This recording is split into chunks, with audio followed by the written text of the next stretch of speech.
Share my screen and we can get going.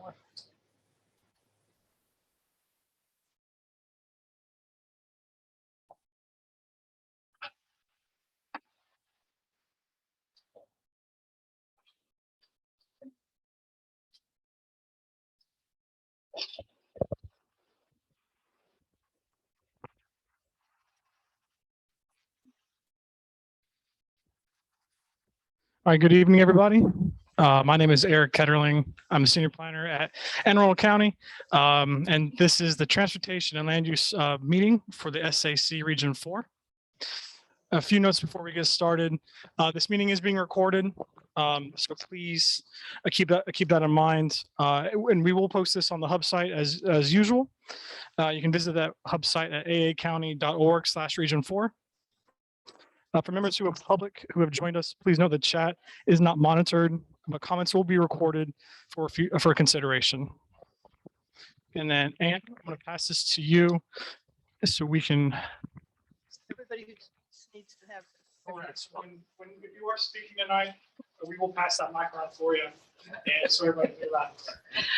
Well, that's one way we can't talk over each other, I guess, can we? I mean, maybe we could still try. Well, this is Dan Flixton, and I'm just starting with some housekeeping of our meeting notes and the agenda. Do I hear a motion to adopt the meeting notes that you received by email? Any second? Okay, all in favor? Okay, sounds good. And then the agenda that I know there's some additional copies. If you don't have the agenda in front of you, we have some here. Do I hear a motion for the agenda to be adopted this evening? So moved. Second? Okay. All in favor? Okay, then my job is done here. Take that back. I thank you, Ann. As always, on the screen is the contact information for each of the SAC members in Region 4, including county staff. Hopefully, this is the second class meeting where we don't have that planner too. We do have a new person tentatively ready to join us June 9th. So you guys will all be able to meet him and get to experience him for a little while too when he gets on board. Sure. So the only member on video, we don't have anybody on video, but we do have representatives from different agencies, and we'll get to them in a minute. But yeah, no one, we'll get to them in a minute. Yes, correct. Yeah, yes, correct. This is all the SACs. Yeah. So again, what is a region plan? And this, as we experienced last week, the public facilities and the economy, you know, those are two different entities for the greater picture of Plan 2040 and the county as a whole. And tonight we're going to see transportation play that same role. We're going to see how the transportation can really work with the region plans and work with other agencies in the county to really come together for that overall collective Plan 2040 and the vision of the county for the future. But before we get too far, I just take a second and do me a favor. Think of when you hear the phrase transportation in Region 4, what do you think of? What comes to mind first? Who wants to share what came to their mind? Frustration. Who else? Congestion. So with those in mind and others that didn't want to share right now, think about how that plays out in the future. Think about how that plays out tonight, and think about how your frustration and the congestion in Region 4 can be addressed through different recommendations and different ideas through either the Office of Transportation, traffic engineering, development review, or just the region plan in general. And luckily for us, each of those different agencies are here tonight to help answer questions or present. So before we get to the different transportation presentations, I do want to go through a couple different land use tools that can really help that really do help with the future and the overall vision of the region plans. And here we have the development policy areas, plan, land use, and zoning. And I'll go into a little bit more detail of each of these in a moment. But one thing to keep in mind is we could have, there are college classes dedicated to basically each of these categories. So there's no way we're going to get through all of these tonight. But these are good foundation to build off of and understand moving forward. If you do have further questions, Plan 2040 is a great tool. This is any of the definitions I read and you see on the screen come directly from that. So I would highly recommend, if you haven't already, to really look at Plan 2040 Volume 2 and understand and review that material. So first, we have the development policy areas.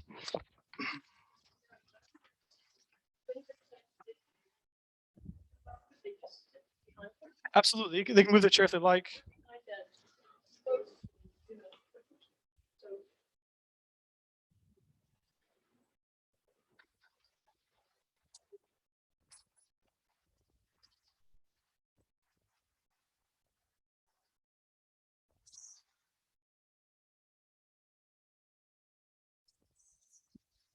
Thank you, Ann.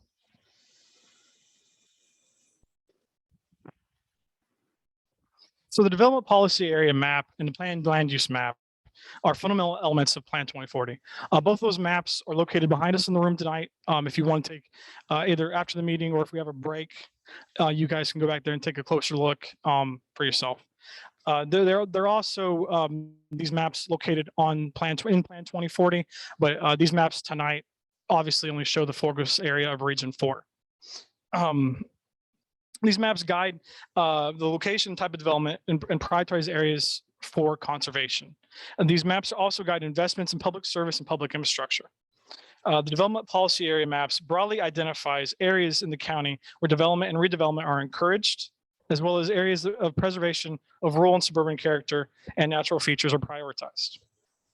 The development policy areas provide a logical and predictable framework for implementing the goals, policies, and strategies of Plan 2040.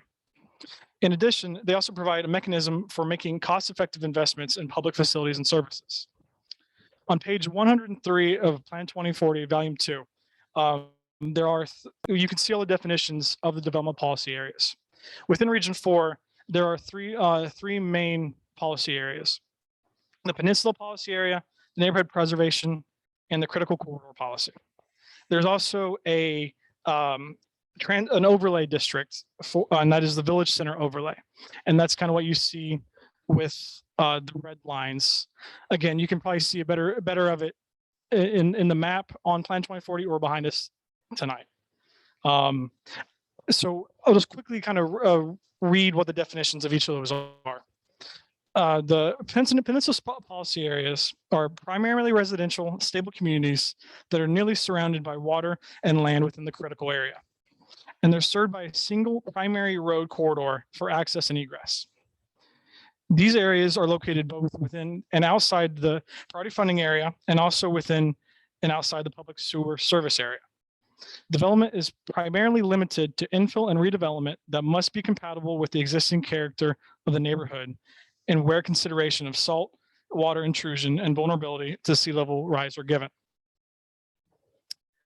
The neighborhood preservation is a stable residential community and natural areas that may include commercial and industrial areas that are not intended for substantial growth or land use change, but may also have specific areas targeted for revitalization. Development is limited to infill and redevelopment that must be compatible with existing neighborhood character. Public infrastructure exists, but may need capacity improvements. The critical corridor policy is existing developed areas along major roads where opportunities to improve safety and mobility exist. These areas are often form the economic center of a community.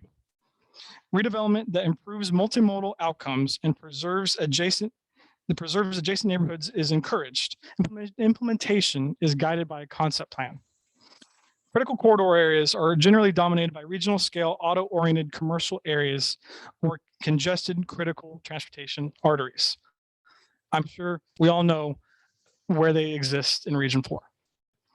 These areas primarily require investments for improved traffic management and mobility for all modes, in addition to plans and recommendations currently identified for the corridors.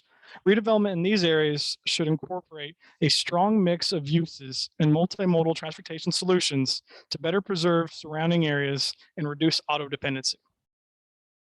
And then finally, we have the village center overlay.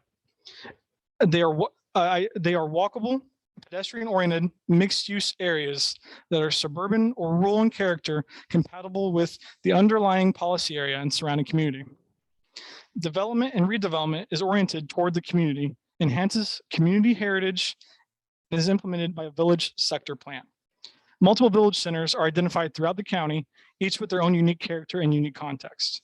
Future development of these areas should include uses and densities that are compatible with the surrounding community.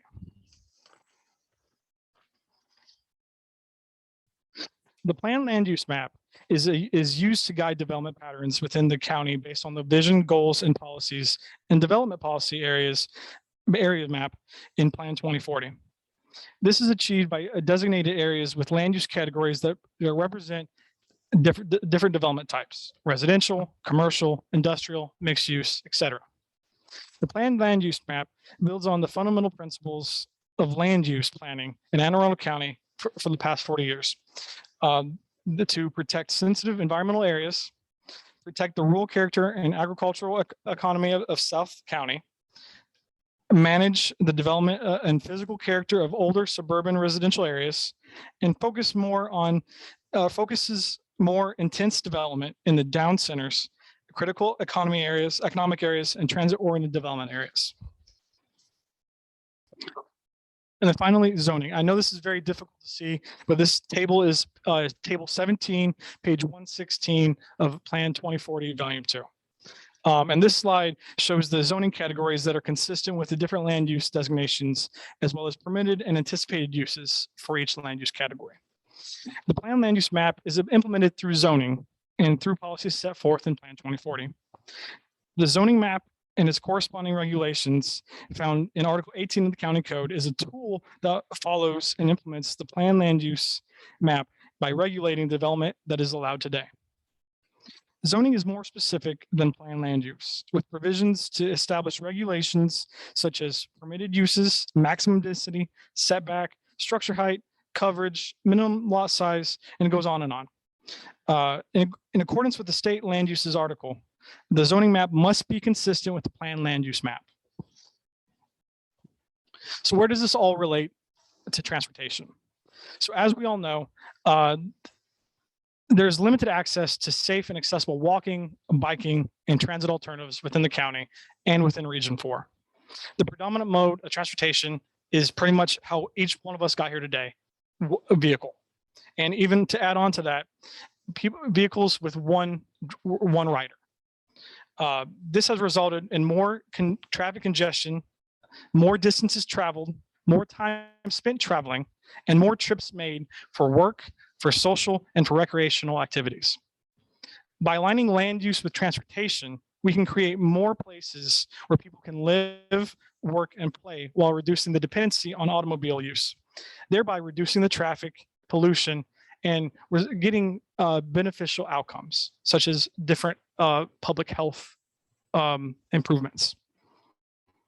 So tonight we have 3 different agencies here with us, virtually or in person, to help give a little bit of an overview of what it is they do and information as it relates to Region 4. So we do have the development review staff here to answer any questions that you may have. We have Nestor, who's here with the traffic engineering to help answer, to give a presentation and answer any questions you have, as well as Office of Transportation. I believe Sam Sneed is here and he's going to give a presentation as well. And remember, these presentations are to be informative and to really help you guys understand potentially a new area of planning and a new area of the county that you may not be familiar with. So keeping that in mind, there is no such thing as a stupid question. We all come in with different levels of knowledge, different understandings. So please do not be afraid to ask a question or speak up if you have anything you'd like to say. And with that, we will go to the Office of Transportation presentation first.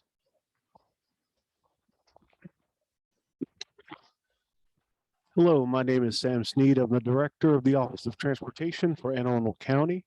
I'm going to be walking through a presentation about the functions of our office, the statistical data that we collect and track in order to determine the needs of county residents, and the impacts of obvious growth that's occurring within the county. Next slide, please. So the Office of Transportation is not just a planning office, it's also an operations office, and we coordinate with DPW on the implementation of capital projects. And we also have several grant management functions that lie within our office. And one of the things we're bringing this year is a lot of innovation when it comes to transit as well. Next slide, please. So one of our main goals is to implement, of course, Move Anne Arundel, which is our transportation functional master plan. We're also working on Walk and Roll, which is our bicycle pedestrian master plan. And we're looking to finalize it this year. You've probably seen opportunities to provide public comment throughout the county. And we've received close to 1,000 comments from residents through our available online tool. We also are developing a new transit development plan. This is our opportunity to really have our own plan. Prior to this, it was the Central Maryland Transit Development Plan. So we'll be building out a transit plan for our individual county, not just the Central Maryland region. I think you moved ahead of fine there.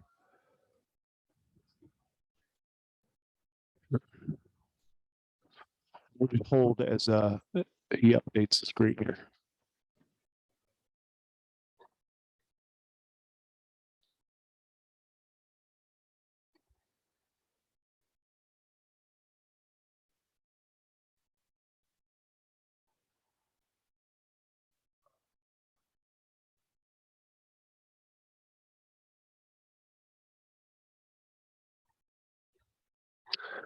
We're also working on a Vision Zero plan, which focuses on the 4 E's: education, enforcement, emergency services, and engineering.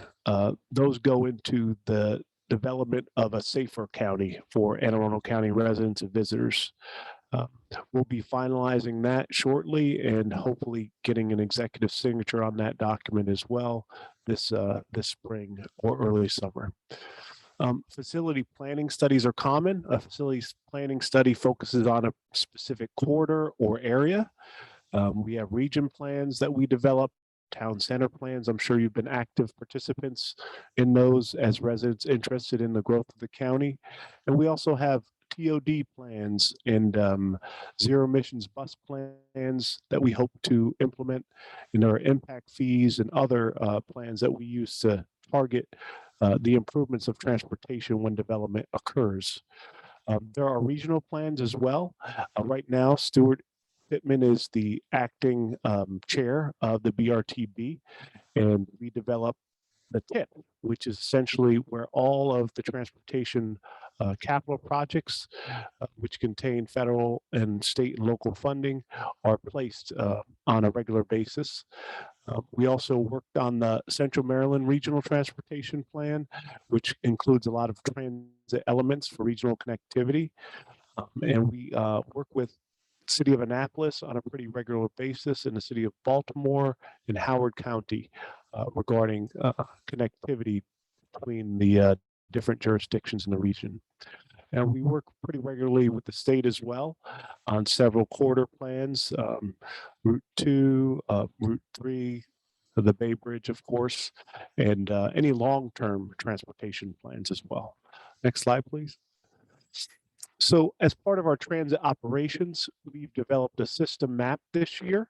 Our ridership has increased from January to April by 40% now that we have a website where we really promote and push our transit. We have a transit app, which is live and gets a lot of use each day based on the statistical data I receive. We are 45 revenue service vehicles, and we're hoping to grow and have more vehicles so that people could have access to transit. Our transit is currently fare free. It's subsidized by the county, and residents can ride both on-demand paratransit free as well as fixed route transit.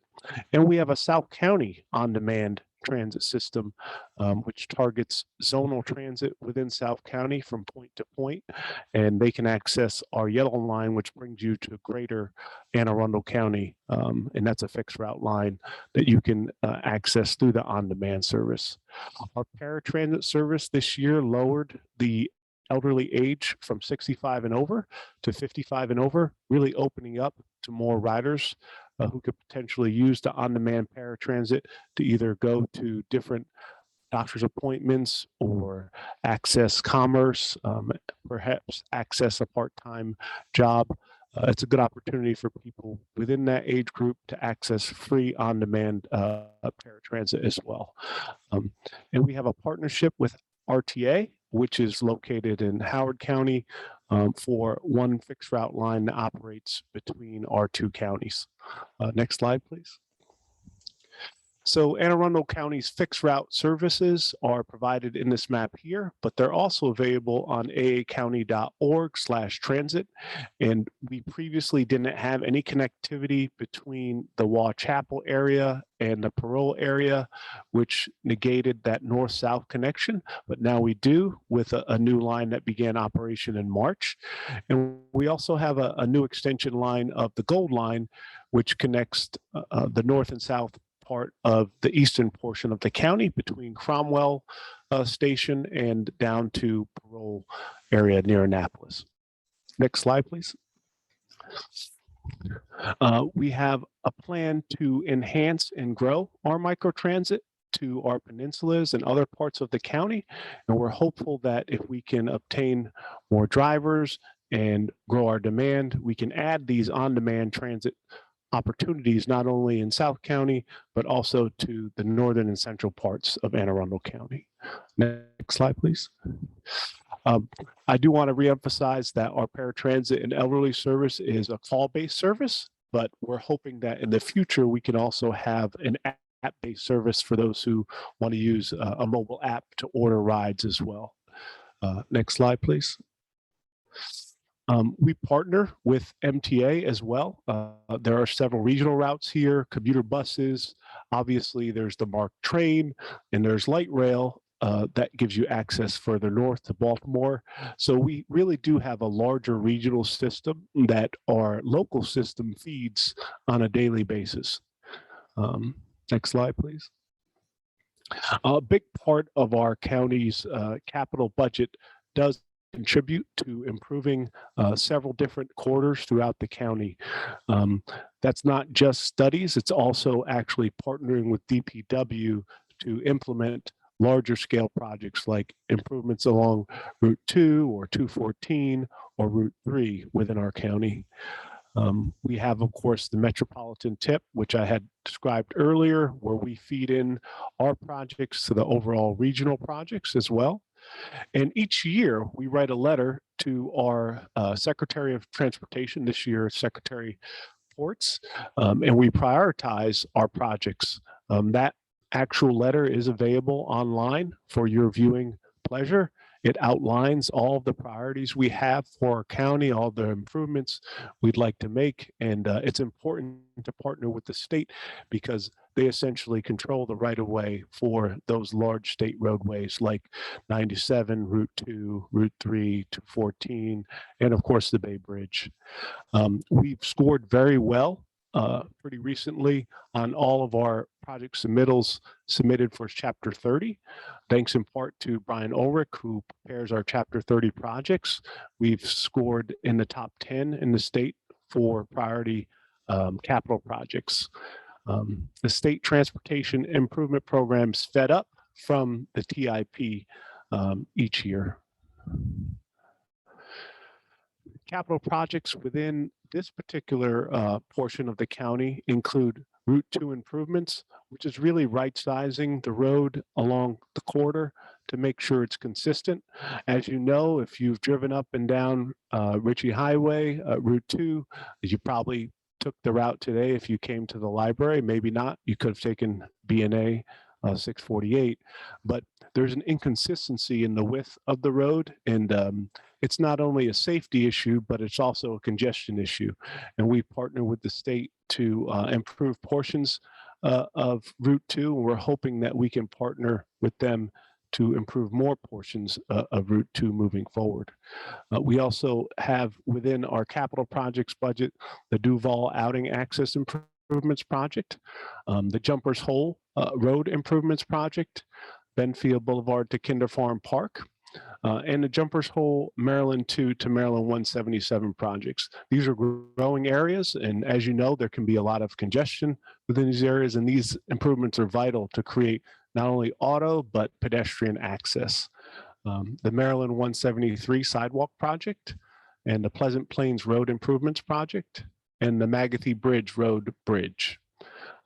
Recreation projects included or the Broadneck Trail, and you've seen a lot of that Broadneck Trail completed due to the success of our bike ped planner winning several grants over the past few years and our partnership with Bike AAA. It's really enhanced the capability of growing that Broadneck Trail, and we have several phases that continue to be added to increase connectivity between Broadneck and B&A Trail as well. And there are also key SHA projects that we've been working to move forward, including the DEIS for the Bay Bridge, and we're partnering with them as they move on to the next phase of the project now that they selected the alignment, to make sure that we have proper input, not only from our office, but also from key community members and stakeholders who are impacted by the project. Next project.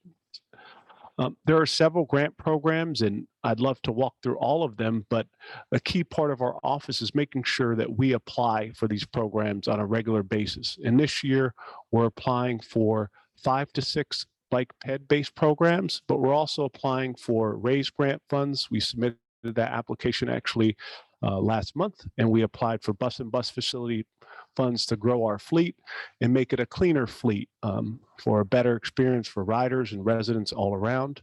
And like I said, we're applying for several bikeways and safety improvement grants and TAP grants and SFTS grants as well.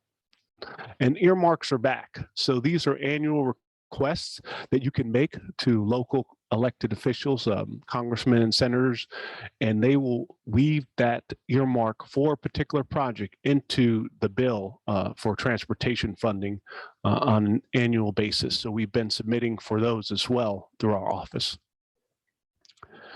We've made several innovations. As I said before, we now have a transit app where you can take your phone and pull out the app and track where a fixed route bus may be, whether it's MTA or one of our local buses. It'll bring you to the greater Annapolis system as well as the city of Baltimore transit system. We have a transit web page, and we made some enhancements on our bicycle website. That includes a level of stress map. We're hopeful that we'll be able to continue an emergency COVID transportation contract. We started it to transport homeless COVID positive patients, and we're hoping we can continue that in the future for that population, which is really in need. And one of our personal goals as an office is to grow mobility as a service, where you can really pick up any electronic device and figure out how to get from point A to B with different modes, whether it's bike, transit, auto, or perhaps another mode. One of our big goals is electrifying our fleet and hybridizing our fleet, really making it cleaner. We recently had been recognized by FTA for developing a zero emissions hybrid bus plan, which is posted on their website. We also are very interested in solar, and we implemented our first solar bus stop within Anne Arundel County. It provides lighting in an area that's underlit, and there's no need to connect it to the grid, which creates a lot of resilience. We have a lot of goals in growing out our transit system, which includes Wi-Fi aboard all of our buses, automatic people counters on our buses so we can get a better gauge of where people are getting on and off the buses and the need for growth of our system, and automatic stop announcement.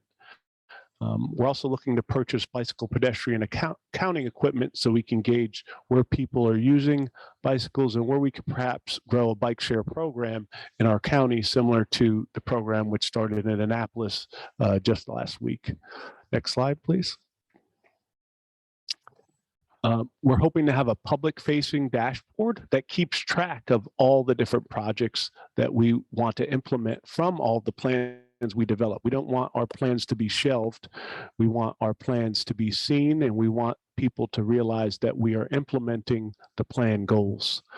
And we also have a study that we are contributing some funds to for a potential bay-based passenger rail in the area where we partner with Queen Anne's, Baltimore City, Chesapeake Bay Foundation, and several other local tourist organizations in order to grow that potential ferry-based service in our area. So right now, we currently have the walk and roll plan that's in development. We'll probably close out this summer. And the transit development plan will probably close out late in winter. And we also want to update the functional classification map for roadways. There are several roadways that function a certain way, more like a collector than a local road, and we want to make sure we identify it properly on that classification map so it ties in with the adjacent developments. Next slide, please. So part of the functional classification map is a number of different roadway types. Some act as major roads, some are minor roads, and part of this plan development process is really identifying which roads should be reclassified. So this is an opportunity through this process to reclassify roads that require renaming and reclassification based on their actual use and actual typology. Next slide, please. And this is one of the probe data collection systems that shows, and you can move on to the next slide, shows the volume of people traveling within and moving outside of the area, but also the people who are traveling within the area based on the three different shades provided in the graphic here. It's an inflow, outflow jobs chart. Next slide, please. And you can see where there are heavier concentrations of worker destination and worker origin analysis. And this type of data helps us figure out where people are coming from and where they are going to, so we know which improvements are required along that path. Next slide, please. This is our walk and roll outline for our pedestrian and bicycle master plan. Tanya Osmond has been doing a lot of extensive work, including field work, reviewing past plans, and of course, collecting all that data from the interactive web map, which includes a lot of community feedback on intersection improvements, border improvements, and all that's going to feed up into an initial network development tool. And it'll help us move forward and figure out where we need to make those key improvements in the county. And we're hopeful that we can get it before the county council for approval in fall of this year. I put up our contact information for the Office of Transportation. If you have any further questions about transportation in the county, please feel free to reach out either by email or phone. Thank you very much. And I'll just open it up for any questions from the group.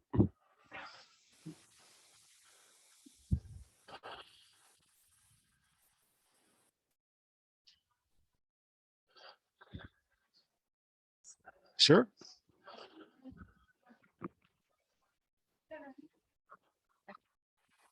Well, the first one, this might seem minor, but when you were mentioning the deviations in the width of Ritchie Highway before, do you mean where it's structured to turn into 3 lanes and then it goes back to 2 over and over again?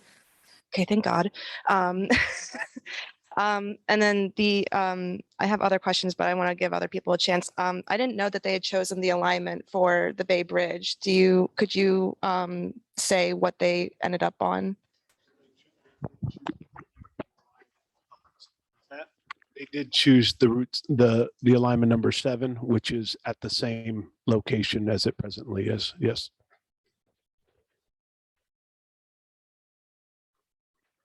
I'll hog the floor then. I wanted to about the transit app to track buses. I've had experience with other bus systems where they've had things like that, and then they completely are unreliable. They don't mean anything. So, do you have any? I know it's early, so do you have any like data on how reliable that's been thus far? Sure. I have a combination of different data. One is anecdotal data. I've used it. And I also go on site to check on it. It's in with about a few minutes of accuracy. Anything can happen along a route, which can delay a bus. But we are moving to bring in a new pilot system, which actually is real time. Right now, what it's on is called a GTFS status feed, which is more of a static type feed for anyone who's kind of a map enthusiast. What it allows for is to show what potentially the location can be based on the current operating hours and the alignment and stops. So we'll have even more accurate app within the next few months, but right now it's within a few minutes, so it's not perfectly accurate right now. Steve? No. Who wants it? Hi, Sam, this is Steve Miller. Last year, I think your office lost 3 positions that went over to inspections and permits, and you showed an awful lot of activity up there tonight on those slides. How many people work in your office?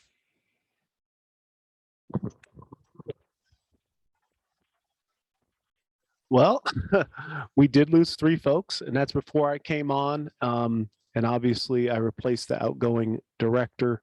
And currently, we have 8 employees who are FTEs, and we have 5 contractors. We've been trying to use the contractor hiring technique to backfill some needs. It's harder to keep those folks long term. It's a real challenge. Within our budget this year, we've asked for a couple of FTEs, but our staff really has been working, including myself, a lot of late hours and really trying to upload and make sure we get our transportation system moving toward the 21st century. But a big loss was obviously those couple staff members, and we essentially did lose a bit of review function that is no longer within our office. So there was some loss, but also the function moved over. So it's not like it was a complete one-for-one loss as the function moved over to land use planning as a transportation function there. One thing to keep in mind when we ask these questions, the idea of this is to really kind of connect it to land use, and especially within Region 4. So I guess with that being said, I do have one question for you, Sam.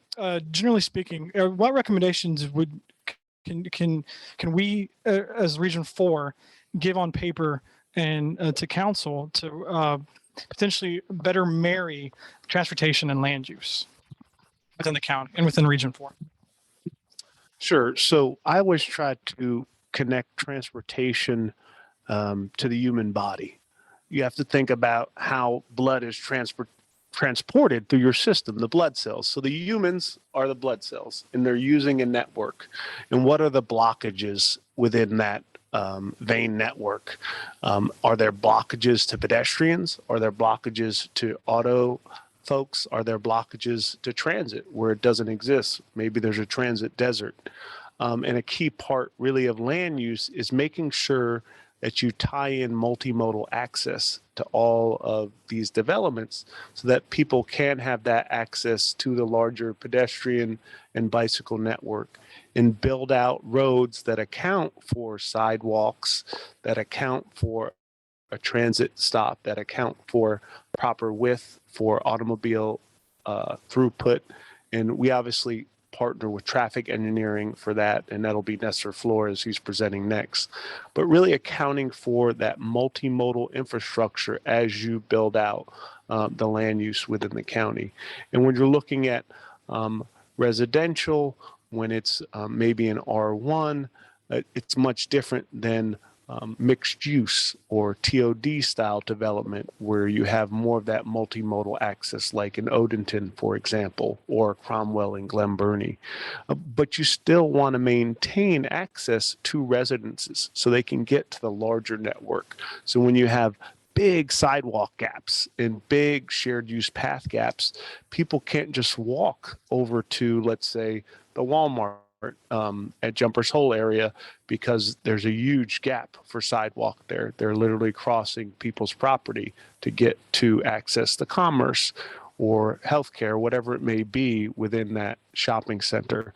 So really making comments to ask for connectivity points between residents and commerce, and residents and jobs, and residents in healthcare. Those are key aspects of really making land use work better. Otherwise, what you're doing is creating a lot of islands within the county where you can only access them through one mode, which is automobiles. And you want to make sure you do have those options. You're never going to switch mode split completely to another mode, but you have to make sure that you account for more than one mode as the county grows.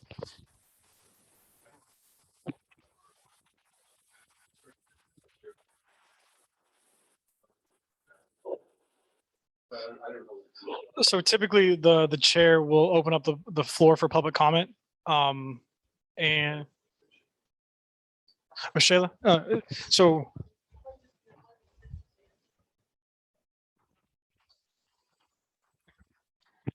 Hi, I just had a quick question, and you actually segued into it perfectly. One of the things, so I'm in one of those more residential areas down on the Arnold Peninsula, and as you're listening, I was pleasantly surprised. And so I'm one of those people who would love to make use of the bus route maybe on weekends, because I was curious what weekend use ridership look like. I know people are traveling for work, but so kind of a two-part question here is thinking about what the weekend average ridership is. I will definitely be visiting the website more, to be honest. But like I said, as someone who lives more in the Cape St. Clair area, what I don't want to see is a bus on College Parkway. But I am curious about, like, I'm thinking about myself, that's going to be a long walk, but what are like maybe places where I don't want to see a large park and ride like in Davidsonville, but a way that I could access a bus route for that weekend use without having to, like I said, have the bus come all the way down to Cape.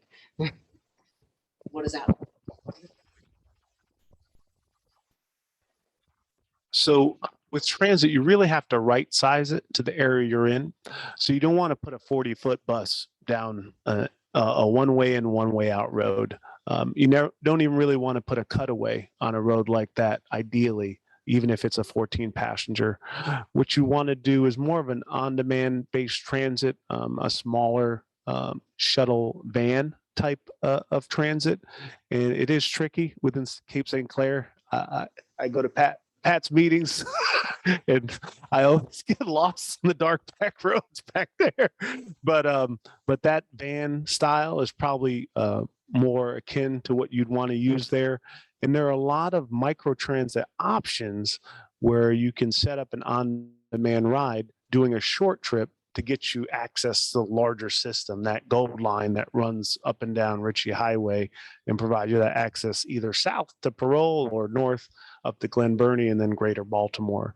So really right sizing your transit is important. In terms of ridership, yes, of course, our weekday ridership's higher because of job access, but we do have a significant amount of weekend ridership, and we even have some shopper shuttles that we operate in certain neighborhoods for folks who are in a food desert and need some access to transit, and those are funded through LDC funds. So there are a lot of opportunities to grow transit, and it doesn't have to look like a rail or a BRT or 40-foot bus. It can be right sized to your particular community. And if that's something you're interested in, I definitely say advocate for that on-demand transit in your area as we start to grow that moving forward.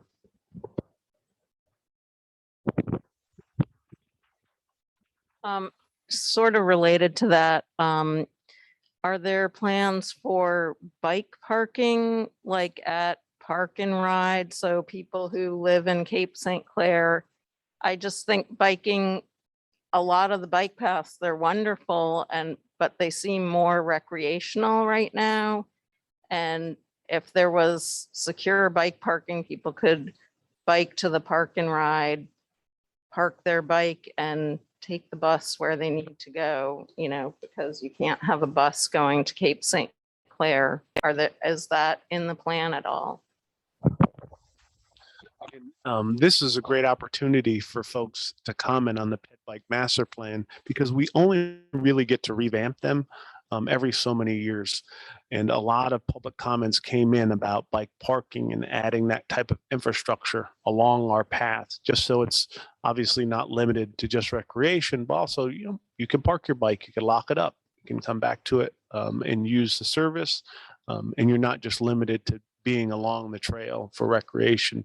So the bike ped master plan is a good opportunity to make comment. And Tanya Osman is on the call right now, and she's recording these types of asks as well. So she'll bring that into the plan as an integrated comment as part of this process, because when we do these other plans in parallel, we don't want to lose out on transportation comments that may come in for this development plan that could also feed into our other plans while we're working them as well. Sam, you talked about the possible initiative of reclassifying roads. Can you explain a little bit more about what that means and what would be possible candidate roads for upgrading here within Region 4?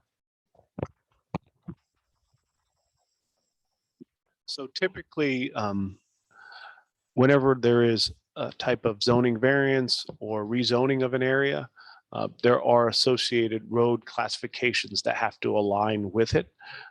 There may be a large development coming in, and if something's classified as a local road, it doesn't align with the rezoning of the area. It has to be reclassified as a collector because it feeds into a major road, for instance, like Route 2.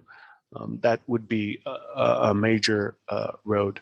So those collectors that feed into it, if they're classified as local, it doesn't align with the development pattern that it feeds into. So really reclassifying a road is essentially right sizing that road classification to the development surrounding it.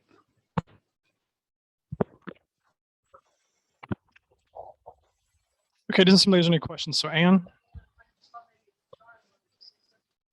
We are about 10 minutes ahead until the next, we're 10 minutes ahead of schedule. So if you'd like.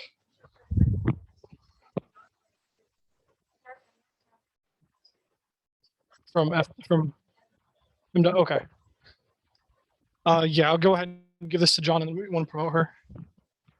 I'm John Corn. I chair the Anne Arundel County Bicycle Advisory Commission, and I'm president of Bike AAA, an all-volunteer 501c3 advocating for safe cycling. I just want to piggyback on the land use and transportation question.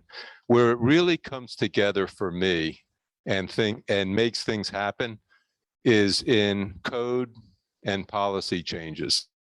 So for example, adequate public facilities law for transportation is a place where land use and transportation really come together. There's an initiative underway in the county. Pat and I and some of you have been on it. It seems stalled. Complete Streets is a policy that the county council passed a resolution on almost 8 years ago, but has yet to make changes to code. You brought up parking for bikes, for cars. There are code changes that probably need to be made if we're going to change parking provisions. design manuals for roads. There have been some updates there made, but these are all places where land use and transportation go from concept to actually making things happen on the ground. And so I would recommend this committee and the other stakeholder committees think about policy and code changes that need to happen in order to bring some of this stuff to fruition. Thanks.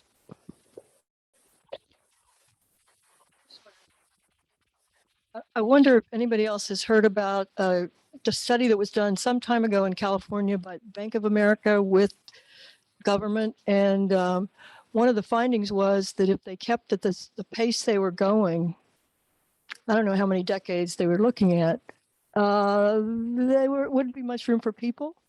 And they stopped at advancing ideas of adding more lanes and adding more roads. And they really, because I have a reason to go to LA every now and then, and they have gotten light rail going, lots of different places. They've got all kinds of transit things happening. And maybe you have to get so congested that people don't want to drive. I don't know. We tried to do something as a community. I guess it was Arnold Preservation Council. We had a program called Can't Get There From Here. And it was about congestion. And this was about 15 years ago. And we went to talk to the county and they said, look, people just want other people to be in their buses and stuff. They weren't really interested. I'm very excited with the things you're talking about. And I think we just all need to change our minds a little bit and get behind it. So I'm excited.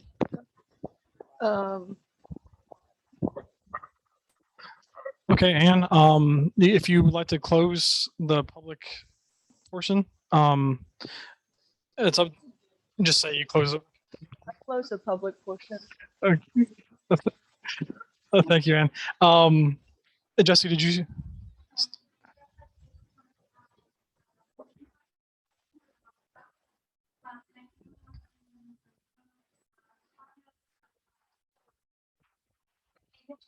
That if you have comments on walk and roll in the bike ped plan, you can go to aacounty.org/walk-roll. That's the shortened URL.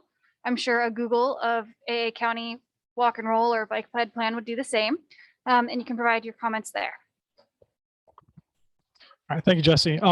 Now, Anne, we are still about 5 minutes ahead schedule, so we can either continue moving forward or take a break, whatever you'd like. Take a break. Tanya does have a quick comment. Tanya? Yeah, hi. I just wanted to add to, thank you for mentioning walk and roll. And the survey and interactive web map does close May 27th.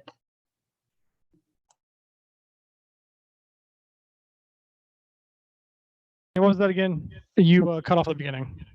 Oh, I'm sorry. I don't know who was speaking about walk and roll, but thank you. I just wanted to mention that the survey and interactive web map is closing on May 27th. So if you haven't gone and put your comments in yet, please do. Thank you, Tanya. Okay, so we are going to take about a 4-minute break and get back for Nestor's presentation.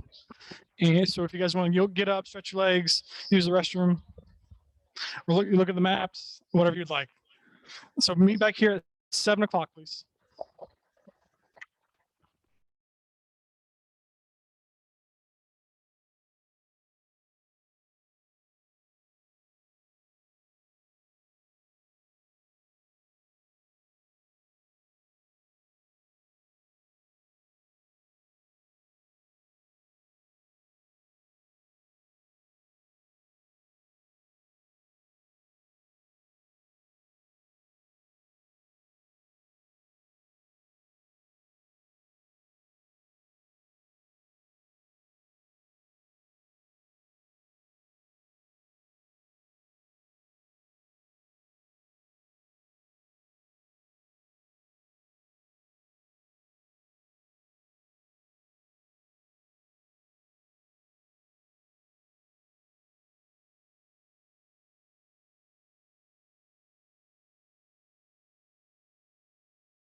All right, everybody, we're going to continue on with tonight's presentation.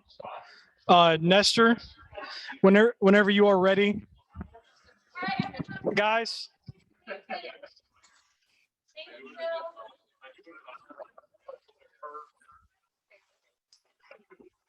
No.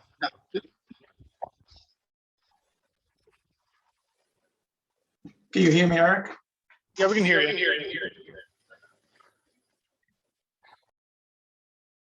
You let me know when I'm ready to go. Whenever you're ready. Sorry. There we go. All right. Good afternoon, everybody, or good evening. Thank you for inviting me to do this quick presentation for you. I'm going to be going over some of the perspective of traffic engineering, traffic transportation in the operations realm. Hopefully, some of you know my name, and I have had the opportunity to work with you in the past. I heard some familiar voices during the original presentation, so I'm sure that if some of you and I have worked together. Next slide, please.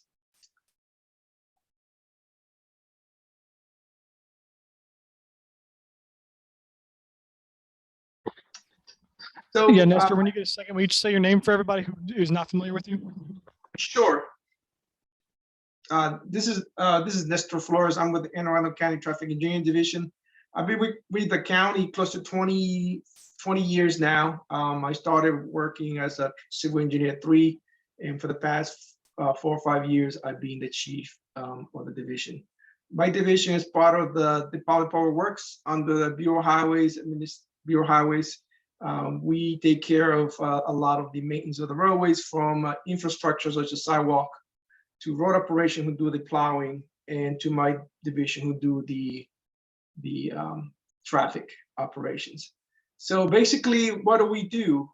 We maintain and operate traffic assets, right? And then how do we do that? And basically, we do that by applying traffic engineering principles, and we follow national, states, and local agencies guidelines. We are, by state law, for example, required to follow the Maryland Uniform on Traffic Control Devices that is generated and created by the Highway Administration. Next slide, please.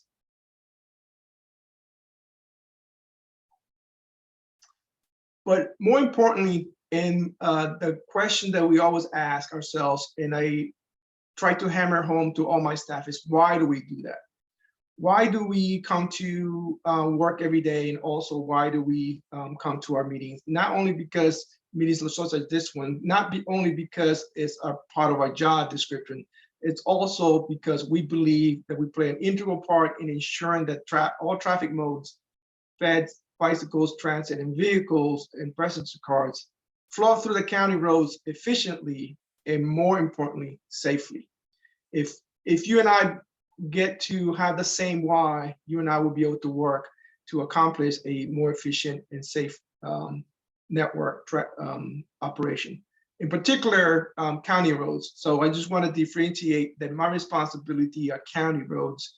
I do not have responsibility on state roads. One of the quick way to differentiate is that any road that has a number, that's state highway responsibility. All the other roads will be county. Next slide, please.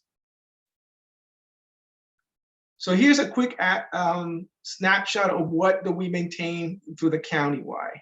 So as you can see from the slide, we do some of the major assets in the county. For example, we do the pavement markings. We've got close to 600 roads that we got to maintain the pavement markings. Traffic signals. We have 245 signalized locations, right? Including 122 full signals. These are the green, yellow, and red as you travel the county. We also are responsible to maintaining close to 100,000 signs, and then vary from regulatory signs such as stop signs, speed limit signs, warning signs. Those are the black and yellow signs with the diamond shape. We also have street name signs we have to maintain, and directional signs. We are also responsible for coordinating and having streetlights. We got close to 45,000 streetlights in the county. basically half of those are county-owned streetlights. We do partner up in contract with BGE as the our contractor in our way of maintaining the streetlights. We have some street lights in private roads that have been legacy, and we still maintain some of those on private communities. Neighborhood traffic control, as you might see, we have some of those. Traffic calming devices, right? Circles, islands, and speed humps throughout the county as well. Next slide, please. Within your region, I went and narrowed it down a little bit more. So these are basically the assets that are within your particular region. We try to do the best we can. There are certain assets, right, that we consider emergency signal. Anything the signals flash or in dark, we got to respond pretty quickly. Actually, within 2 hours is our goal. And also, this is stop signs, right? Those are considered emergency, and then we need to make sure we respond also within 2 hours in those type of assets. Next slide, please. So this is our capital project budget. As you probably familiar, there are two. We're in the middle of budget season right now. So we have what we call recurring capital projects. And these are the ones, if you go into the budget book, you'll be able to see that these are projects are there year in, year out. We have funds for signal modification. This is the funds that we use to basically maintain the current signals in county. We also have a line item for new traffic signals.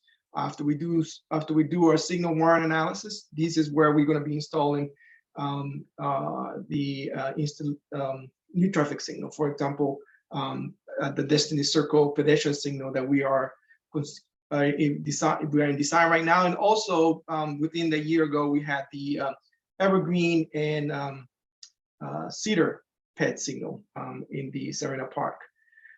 Neighborhood traffic control, as I mentioned before, we get 150,000. These are the speed humps, chokers, islands. That is a very heavily public involvement. So we work with communities to address concerns related to speeds within the community. We also address other concerns such as cut through traffic, and sometimes also even would address concerns such as side obstructions, and we end up creating multi-way stop, for example. The new street lighting, this is the capital project where we heavily coordinate with the county police and where we install new street lighting based on safety. And there's two types of safety. It could be traffic related safety or just safety overall, because there might be a crime activity or some activities in the neighborhood. And these are, as I mentioned before, the county police plays a big role. Streetlight conversion. This is when we are converting existing streetlights who are mercury or sodium to the new type, which are LED. We get 500,000 every year to convert these old lights and power consuming lights. Pole replacement is similar. This is a capital project where we, as our infrastructure ages, these fiberglass poles become old and they bloom. This is where they can become kind of hazardous if you touch them, because the fiberglass can get into your hands. So we are in the process of always trying to replace these poles through this capital project. The other one that we don't directly manage, but we have a basically direct role in requesting projects, is the highway safety improvement. And in the next slide, I'll be able to share some of the projects that came in your region through highway safety. This is just a quick highlight of the different projects we've done in your region. So neighborhood traffic, we work with County Road, we installed some speed humps. On Sunset Knoll, we got some speed humps. Bar Harbor Road, Short Acre Road, we did pet crossings, and we've done some chokers, islands and chokers to address some of the speed on Shore Acres. West Benfield Road, we did 2 pedestrian crossings and some pavement markings to address some of the concern from the community. Traffic signals, we had done Magnetic Bridge Road at Woods. Again, I mentioned Evergreen Road pedestrian signal that we did within the year and a half. And the newest one that we've done in your vicinity has been the College Park and Destiny Circle, where we have the rectangular rapid flashing beacon. That particular intersection, as I mentioned before, is under design, and we are going to upgrade it to a full PET signal. I've been working with the community and trying to keep everybody on the loop on that one. Highway safety, I believe Sam mentioned how is Pleasant Plains Road study. That's been an ongoing project. We started with a study where I became the sponsor for that particular project, and we looked at all the crashes traveling along, taking place on, on Pleasant Plains Road. It's an ongoing project. In fact, on Wednesday we have a standing monthly meeting with the community, and basically we try to be upfront and engage everybody through that process. It's not as quickly as people would like to happen, but it's a way of showing that we stay engaged with the communities. The new thing that we're going to be working this coming fiscal year, and actually we already have the scope of work and also the consultant on board, is the College Parkway Safety / Operation Study. Basically, that one is going to be targeting and looking for a way of improving the operation, in particular during the summer. As we go into the summer, we heard from community members and when I attend certain communities meetings of the issues that's taking place. And we want to become more strategic in trying to implement some of the strategies to address and coordinate with State Highway to see what we can do to address some of the concerns that we have. And then the last section there is streetlights. Just gives you a quick update of what we've done since this fiscal year of 15. We have replaced 4,500 pole replacements, and we've done some 6,000 streetlight conversions. And basically, we started using the new streetlight, which is a safety capital project. We have done about 3,000 new streetlights based on safety themselves. Next slide, please. So that is the quick presentation that I have set for you. I did this on purpose just to leave the opportunity for you to ask any questions. And I did tell Eric if he wants to prompt me with something that if I missed, he's more than welcome to do that. Again, I work for the Public Works. Here are all the bureaus within Public Works and the individual numbers. You can always call the customer relations and they'll be able to get you to the right bureau or the right office. In my case, the 410-222-7321 will get to the Bureau Highways, and you can always get down to my division from there as well. I'm ready. Go ahead, Eric. So it's if anybody has a question for Nestor, feel free to raise your hand. I can come to you. If not, I have a question. Steve. Hi, Nestor. This is Steve Miller. Hello. You talked about that College Parkway Safety and Operations Study. There's 3 traffic surveillance cameras that are on College Parkway, one at Peninsula Farms, the other one at Baydale, and finally at Green Holly. Are those being used as part of that study? And will those cameras and what they see be made available similar to what we can see with the MDOT cameras on 5301 and the bridge? Yes. So to your last part first, we are working on a public version of the cameras. You might recall a long time ago we used to have one, and when new technology came along, we lost that capability. So we are working very soon. We're going to make it public that you're going to be able to see those 3 cameras, similar to the way Chart sets up their cameras. You'll be able to click on the camera and the video is going to show up. Regarding the use of cameras for the traffic studies, yes, we are going to use, but they use a different type of camera. It's called actually Microtransit, where they do the data collection based on video. We are going to be using that. Technology-wise, we're also going to implement a different version of Microtransit along College Parkway, where it monitors and tells us the health of the signals in the network itself. We implemented that technology on Forest Drive and we liked it. So Benfield Road, College Parkway, Benfield Roads, and Veterans are the next 3 quarters. We're going to have that new technology where we'll be able to use video to see how well we are doing with, for example, our coordination with signals.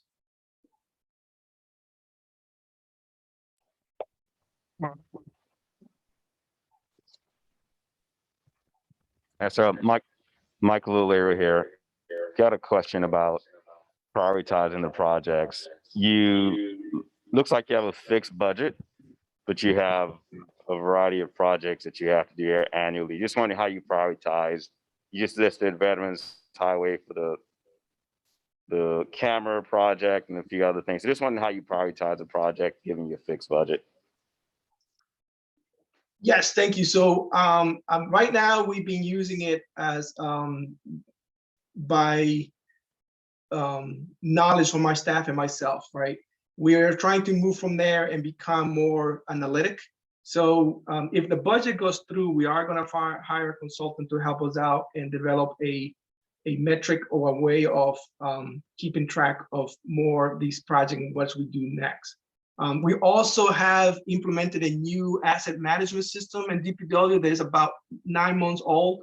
And as work order starts coming along, we'll be able to prioritize, for example, what is the next signal that needs to be replaced. Right now is age-based, right? But not necessarily that might be the best way. It could be, for example, it might not be a signal that is that old, but we're getting a lot of emergency work orders on it. So we are working on getting some metrics out of that system as well. But right now, at this moment, we're using internal knowledge to prioritize some of those. Now, the neighborhood traffic capital project, that's basically based on community input. It is a process that starts from the beginning and we go through the step by step through the community. And depending on how active the community is how we're going to get to the end of implementation.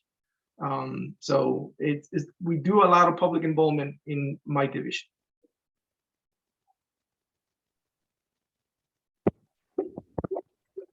Is there any other question for Nestor? Okay, thank you, Nestor. We do have representatives from the state on the panelists, as well as different staff members from the development review team in the county. So if you guys have any questions for them, feel free to let me know and I can give you the mic. Okay, seeing none, thank you guys. Now, before we call it a night, there is something I think to help get different involvement from the SAC members and different recommendations. I'd like to pass out a few note cards and ask you guys a few questions just to kind of get your guys' opinion and understanding on certain things. So one question that we have, just and take a note card, write it down, and we're going to collect these and put these together for our next meeting. And our next meeting is basically going to be a workshop for you SAC members. It kind of like a mini charrette. We're going to have different activities for each of us to be able to get more hands-on. I know we've been given a lot of information to you, and it's just kind of, we're asking you to be a sponge. So next meeting on June 6th, we're really going to ask you to take all that information and put it to paper, right? So it's going to be a little more, it's going to be more active and more involved than these past couple meetings. So for the one question that we have for you guys today is just think about transportation in general. And do you ride a bike? What kind of transit do you use on a daily basis? What kind of transit do you use on a weekly basis or a monthly basis? How often do you use each type of transit?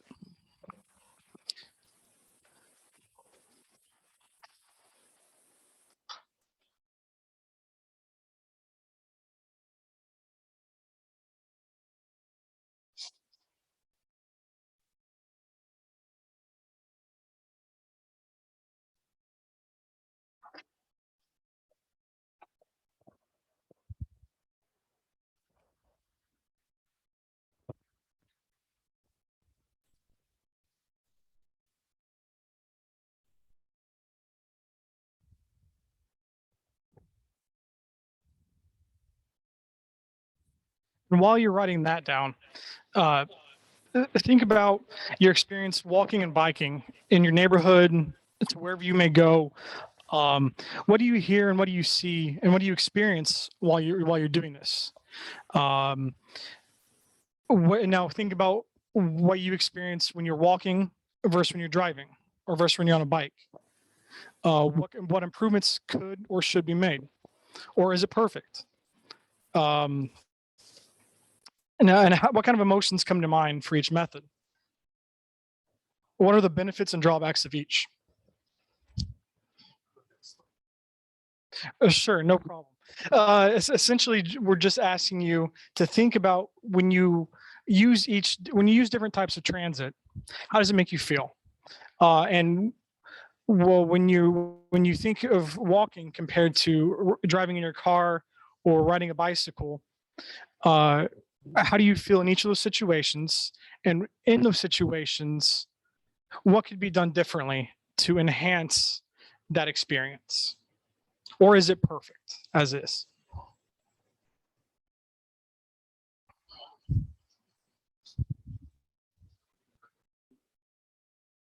Yes.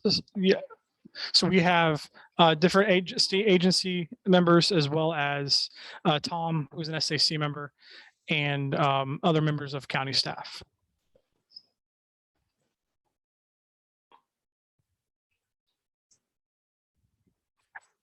Yeah, sure. Yeah. Yes. Good call.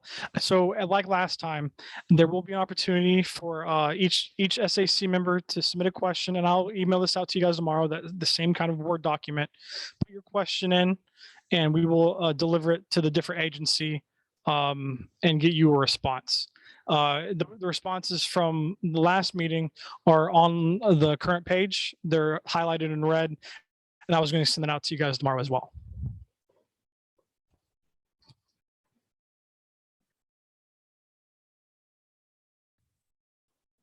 So we'll take another couple seconds and see if anybody's willing to share.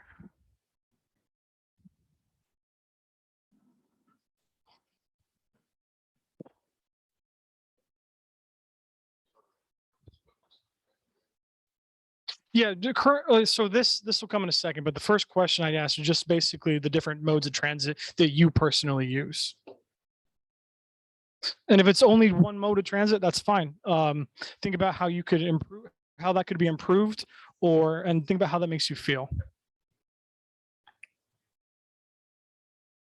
Does anybody want to share any of their responses?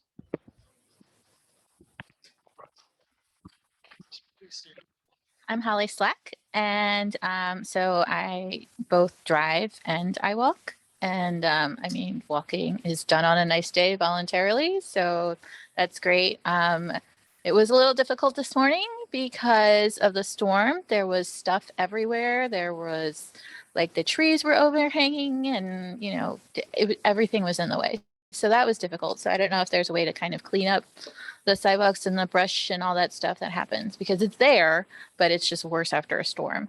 And then, I mean, cars, I don't know if you guys were there, what was it, last Thursday? If you all were stuck in that, where there was a huge accident and everything was just, I mean, I just got out of the car and walked my kid to acting. We were like a mile away and we're like, okay, this is going nowhere. So sometimes walking is a necessity too.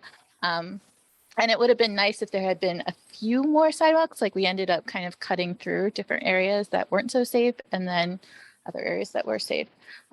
So generally walking is nice, but not always. And, you know, cars can be really frustrating, but, you know, also I am grateful for that mode of transportation. So that's everything I have. Thank you, Holly. Oh, Emma? And Steve? This is Emma Buckman. Yeah, I also both walk and drive, but walking is more for recreation. So it's usually at night. Maybe that's not the smartest idea, but I do notice that in my neighborhood, even though there are a decent amount of street lights, it can still be very dark. Most cars, I live back behind Giant where there's Arundel Beach Road, and it's very dark back there. Most cars use their brights as they're driving at night. So I don't know if that's the case for other similar roads in the region. as far as driving, I mentioned before, it's frustrating. And I think that what I'm about to say has already been raised by several other SAC members and the public. But I think just better road conditions would make for an easier time. They're very inconsistent throughout the region and throughout the county of where the roads are stable and safe and where they're bumpy and unpredictable. There was also someone sent us an email ahead of time that was referring to a survey that was done by a professor at the community college. And they cited in there that one of the most one of the biggest thoughts and feelings of the county's population was that they would prefer significantly slower population growth. I know that land use isn't exactly, it doesn't seem like it's related to it, but I'm sure that there are ways in terms of limiting the expansion of neighborhoods and suburbs might help with that. This is also something that other SAC members have raised before. That's all I got. Thank you. Steve, did I see your hand? No. Okay, all right. Not to call you out. Yes, I primarily use my automobile to get around with. And frankly, I like to be able to go and explore all the different places in the county with volunteer work that I do. But I also ride my bike and I feel fairly defensive on it when I go on roadways, but I like the fact that I can get on the B&A trail, and that is definitely a lot safer. I've used the public bus once. I've used light rail, and I've frequently used the metro going into Washington, D.C., and always feel safe using any of those methods. Does anybody else would like to share? So we've heard a lot just in this past, John?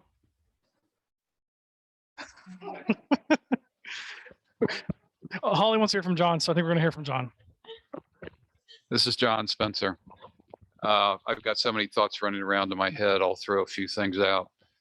First, trying to tie land use to transportation. When people that support transit typically support transit because they want other people to get the hell off their roads. And by way of background, I worked for Federal Transit for 18 years. And that's just the way it is. And so I need trying to tie transit, again, transit and land use. For transit to be reasonably successful, it needs to have density. We do not have density anywhere in Anne Arundel County. The closest we come is West County. And if you look at West County, you have Baltimore Washington corridor, you have highway transportation, I-95, BW, Route 1, I-97, all in there. You have Washington Metro or WMATA heavy rail coming up from DC. You have Baltimore or MTA light rail coming south. You have two town centers. You have Glen Burnie. You have Odenton. So, and the county executive just introduced legislation to upzone housing in West County. So you have all these factors here. So if transit is ever going to be successful and alleviate any sort of congestion other than, and I'll use the term again, token transit. You need more than token transit. You need density. And that's the only way it's going to be reasonably successful. There's not one place left in the world, and hasn't been for maybe 50 or 60 years, where transit fares even cover operating expenses, much less transit or capital. So it's not the solution that so many people think. To come back, land use and transit, West County is probably the best place to try and develop transit, but I don't see that we can have other than token transit or on-demand transit in this part of the county. I bought where I am, and I've lived in 3 different places now, Gambrills, Millersville, now in Pasadena. And the reason is, one, well, I now waterfront, but I also want grass on all 4 sides of my house. And when you talk about affordable housing, you're usually talking about going vertical. And I just don't want to see a lot of that happening where I am. I think it's much better placed in West County. And I had about 20 other thoughts, but that's enough.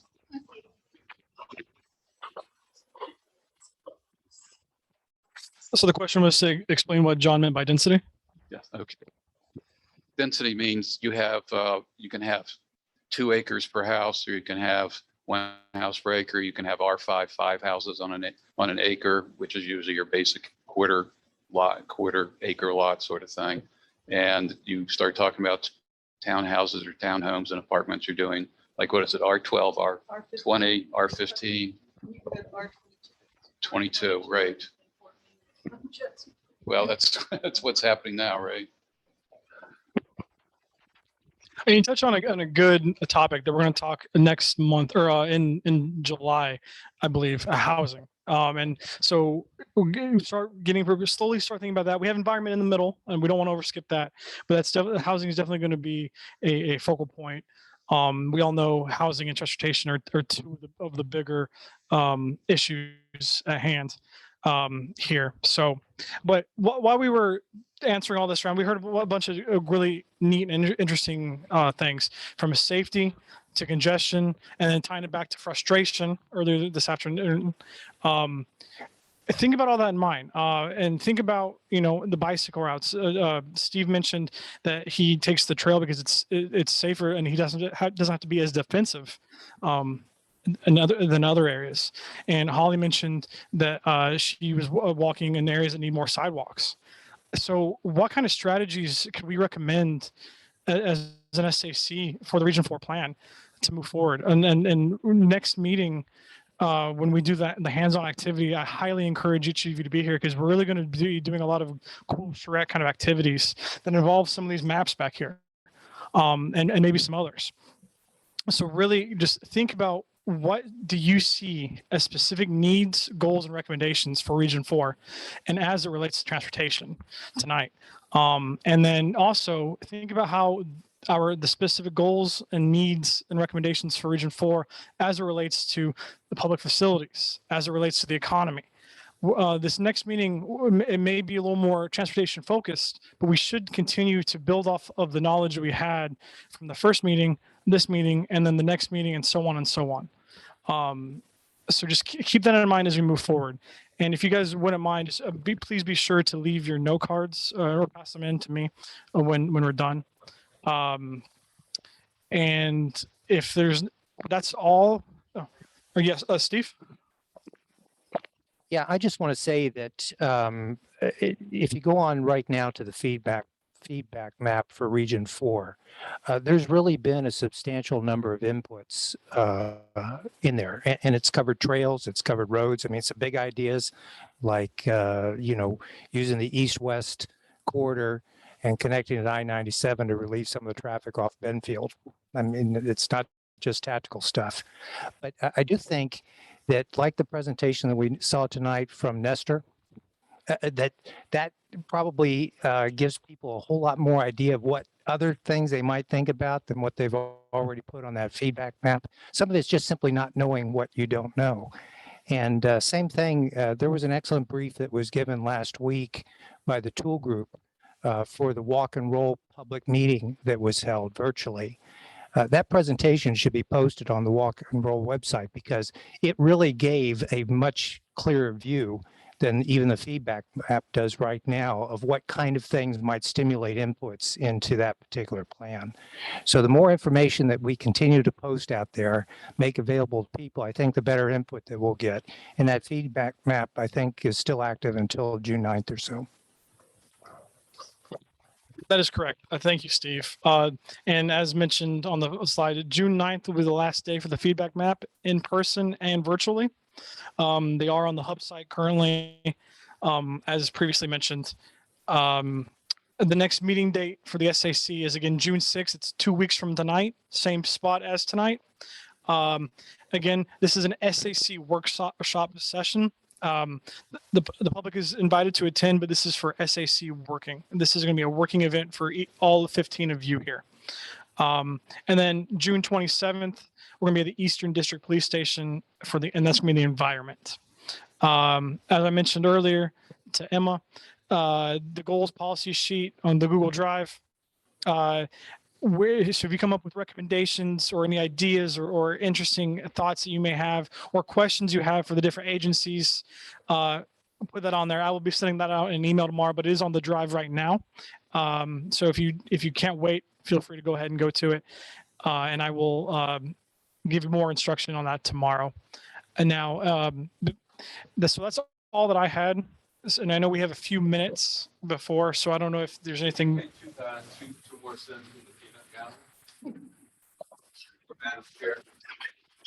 So Anne has opened up the public forum. Okay. Again, John Corn, I just want to put into your vocabulary the term mode share. That is the percent of trips that are made by people in various modes. Single occupancy vehicle, multi-occupancy vehicle, walking, biking, transit. Transit meaning bus, train, etc.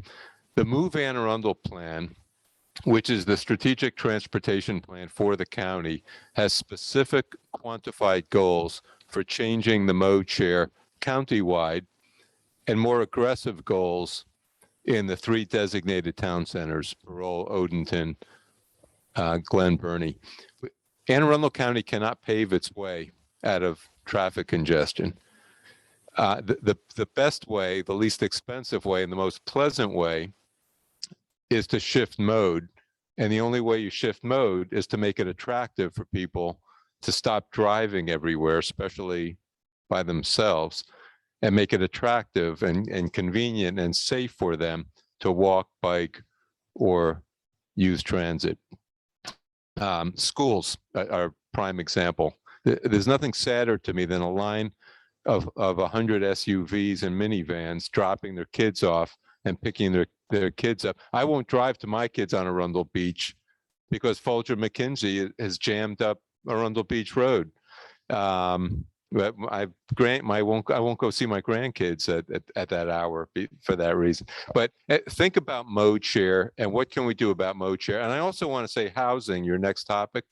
For most families, housing is the most expensive part of their budget. And the second most expensive is transportation.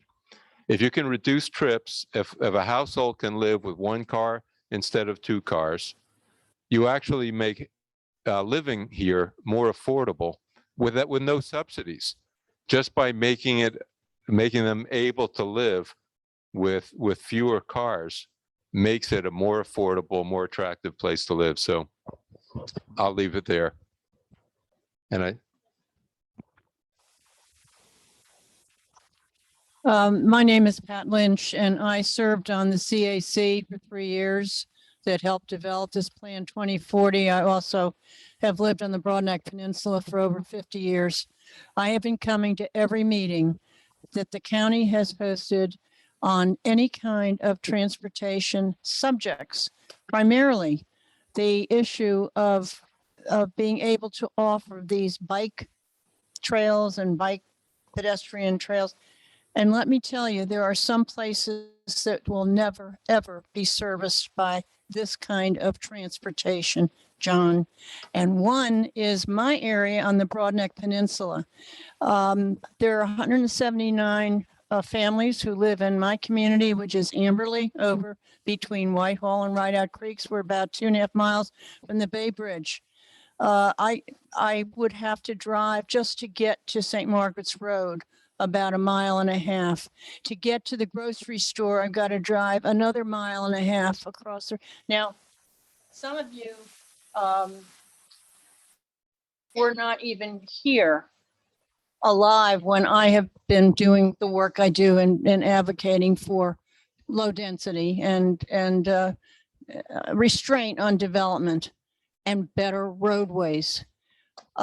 Years ago, I had actually tried to work with organizations who would start planning for development out on the Broadneck Peninsula. 2 things. We didn't have enough density, and this is from Severn River Bridge up to the Bay Bridge. We didn't have enough density, and there was no way they could figure out a bus and a transit system anywhere to be able to take us into Annapolis.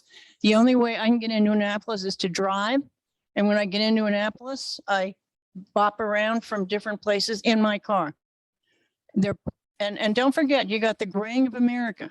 And so you have older people who are simply not going to be able to ride a bike.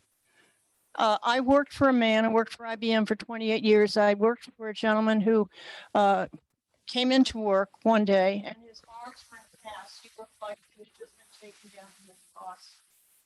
I had just bought my new bike 3 weeks ago. He had fallen off his bike and broke both of his arms. He'd been like that for 3 weeks. I never touched my bike again. So you all have to be cognizant of that. We have spent so much time on bikes and pedestrian paths, but there are some of us who will go to our, in fact, I've already asked my children to please bury me in my car. The roads need to be improved. We have congestion, we have heavy traffic. We live out on the Broadneck Peninsula. We can't get home on weekends and nothing's changed.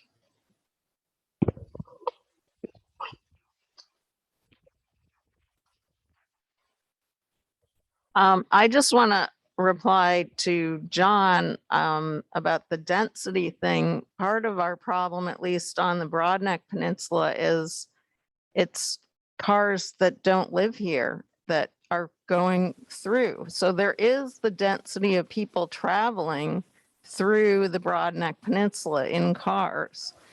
So, I mean, I don't know what Anne Arundel County can do about that, but it seems like there has to be a way for people to travel from Virginia, DC, Baltimore, across the bay that is not just in a car. So I don't know how the county deals with that, but that's a huge issue.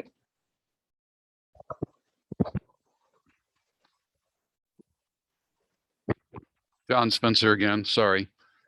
2 points I want to raise. One is micro congestion, which you're touching upon, John. My son and daughter-in-law live 10 houses for Folger McKenzie, and I've seen that myself. Not to mention I am up in High Point. So every school that I'm aware of in Anne Arundel County and probably in the United States of America has this micro congestion. And you have to look at parents. About 4 years ago, I legally adopted my 15-year-old granddaughter from San Antonio and brought her up here and enrolled her in Northeast High School. And so it was exactly a mile, 1.1 miles to the back door of Northeast High School, walking along Duval Highway, which has got several very, very dangerous blocks. Friends and neighbors criticized me for making my granddaughter walk to the school. So you have that kind of thing that a lot of parents they fear the safety, physical safety of their kids. Then the second fear is that they fear crime, which is not as bad as most people think, believe it or not. And then the third thing now that we've added to this pile of fear is COVID. So we have all these things. People are afraid to ride the bus. I know Sam Snead here earlier tonight talked about bus ridership is up 40%, but that's 40% of 20% of what it was before the pandemic. The ridership has been devastated by COVID-19. One thing I want to challenge before I get off of this is I challenge all of you to ride the bus anywhere in Anne Arundel County. Just ride it one time. If you've never ridden it, I don't think you should be offering opinions about other people riding the bus. You got to know what you're doing. And I have done that. Every year I take a bus ride. I don't live where riding the bus is convenient, to say the least, and that's one of the problems. But we're in a suburban environment. We have hills where you have high ridership on bicycles quite often. If you look at Berlin, Amsterdam, Paris, they're pretty flat cities. Although I don't know, I'll let John address Portland and Seattle in the United States, but New York City's pretty flat too. So, and it takes a particular person. I think one of the greatest diseases that we have, skinny me, is obesity. And it's a cause for a lot of different other things. And I think it would be great for people to ride bikes. I used to, when I worked in DC, I would take the commuter train in from Odenton.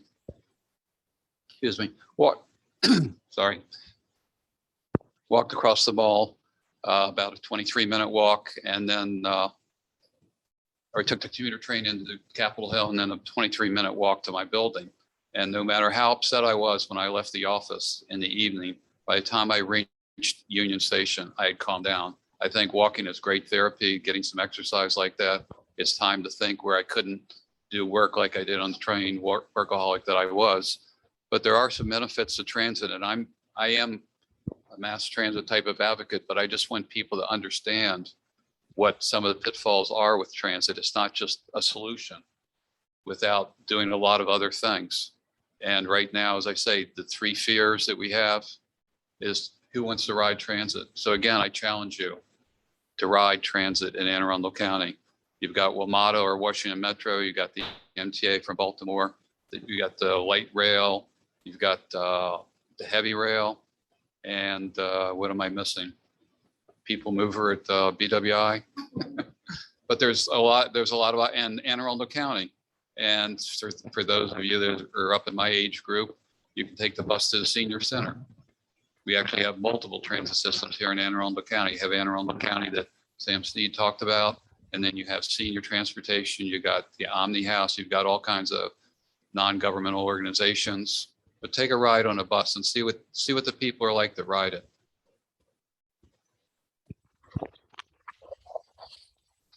Hi, this is Tom Hampton. Could I I think with the respond technology to? that we have, I heard a presentation maybe 10 years ago, people who were trying to do van pools, small vans on demand. And they said, you know, they were going to try to make van pickups no more than, I don't know, 500 feet or 1,000 feet from certain places. But if we could think of smaller transit instead of those giant buses. I was in an organization about a long time ago, and I challenged our staff to try to ride the bus. And of course, I did ride the bus, and I came out there, and the weeds were this high along Route 2, you know, really high.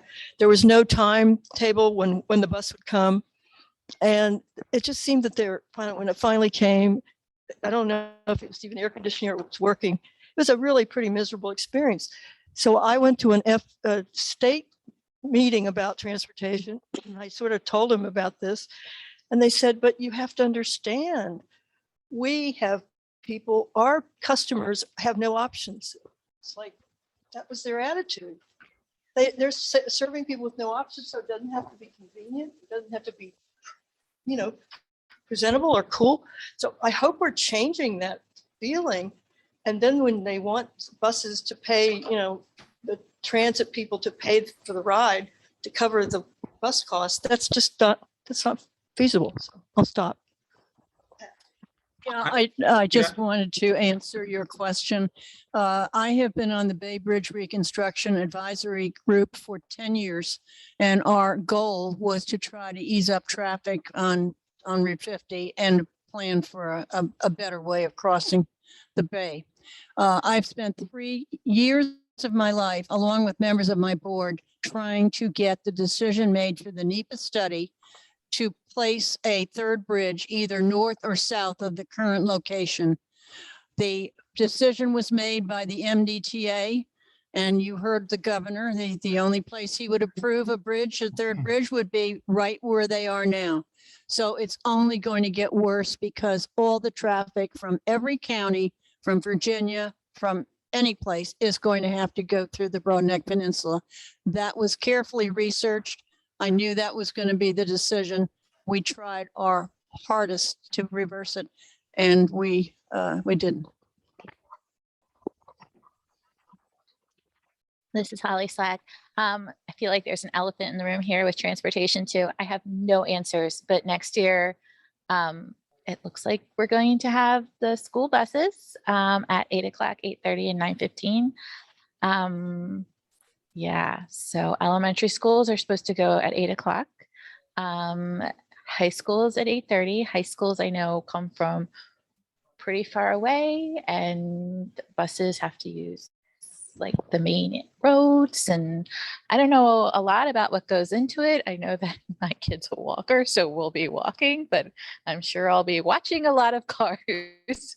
I'm very frustrated. So I have no answers, but I do have a lot of questions about how that's going to work.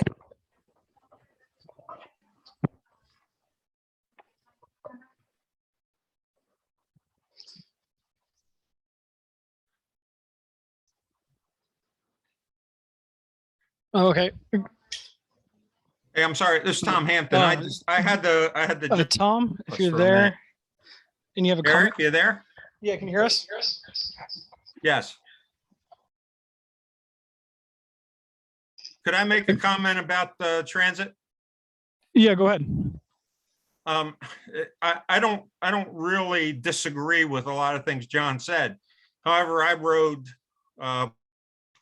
light rail buses into Baltimore for 14 years.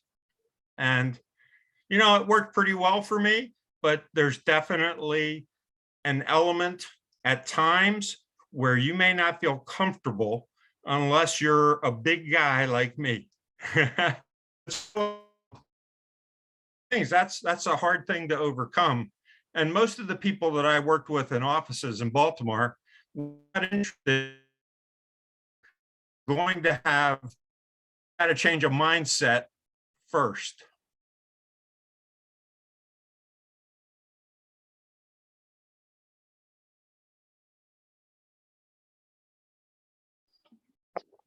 Hi, Mr. Hampton. I Yes. think we've lost you. Are you still there?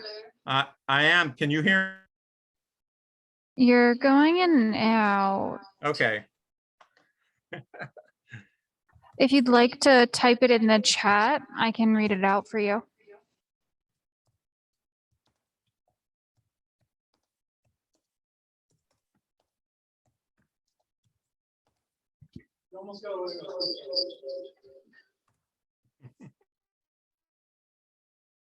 In the meantime, are there any comments or questions from anyone in the room? Or, yeah.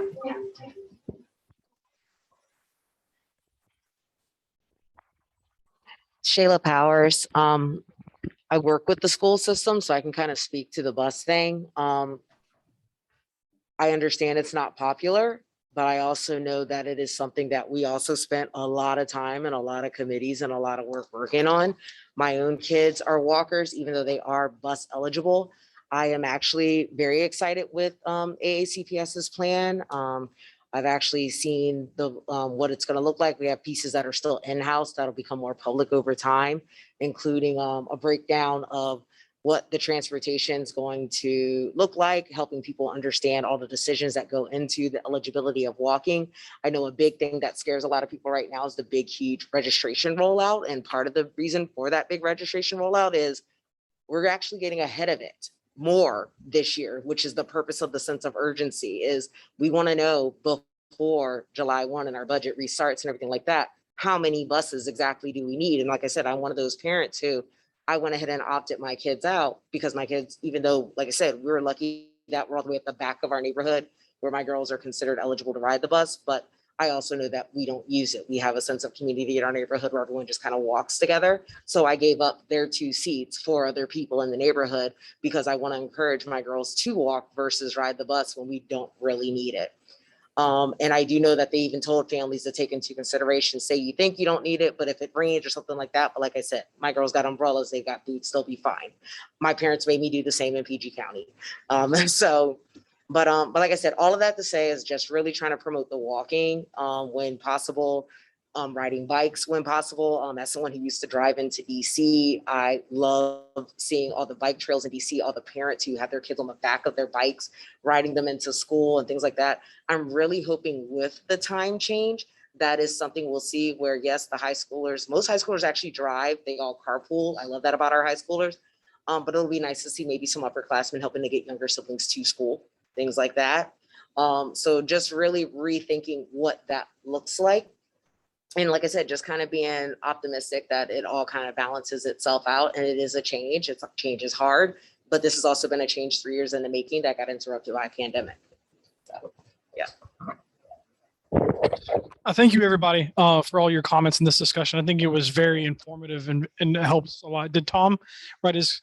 So Tom, if you want to just bring that thought with you to your next meeting or send an email to the SAC, and everybody know what you were thinking, that'd be great.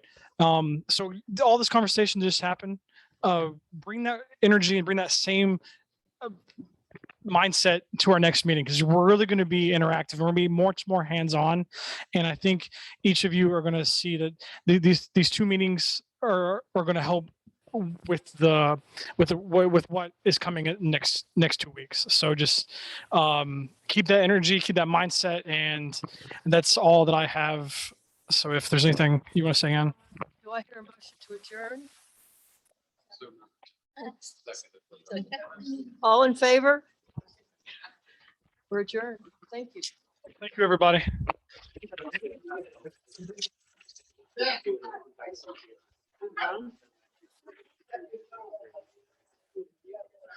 And thank you, everybody who attended as a panelist.